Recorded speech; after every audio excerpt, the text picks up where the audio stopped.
আসসালামু আলাইকুম রহমতুল্লাহ। জৈনক এক ভাই মেসেঞ্জারে প্রশ্ন করেছেন যে বিয়ের হুকুম কি, অর্থাৎ বিয়ে করা ফরজ না সুন্নাহ।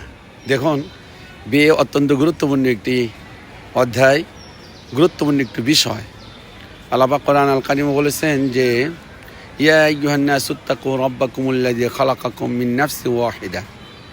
আমি আল্লাহ পাক, আমাকে ভয় করো এবং সেই সঙ্গে একটি কথা স্মরণ করবে, তোমাদের মধ্য থেকে তোমাদের স্ত্রীদেরকে আমি আল্লাহ তাআলা সৃষ্টি করেছি।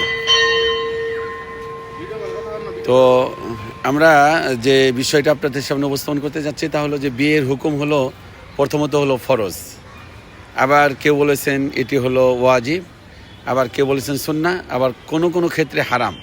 বিয়ে ফরজ হলো যে যৌন উত্তেজনা যদি এটি বিশ্ব হয়, যে একটি জেনা ব্যভিচারের সাথে সম্পৃক্ত হওয়ার সম্ভাবনা থাকে, তাহলে সেই ক্ষেত্রে বিয়ে ফরজ।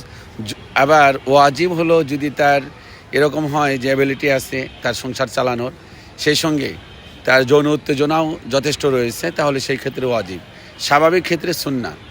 আর হারাম হলো যে তার যৌন যে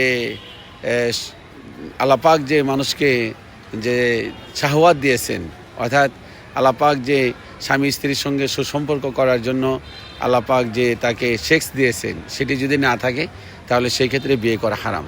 আল্লাহ পাক আমাদেরকে সকলকে সঠিক বুঝ দান করুন, আমিন। আসসালামু আলাইকুম রহমতুল্লাহ।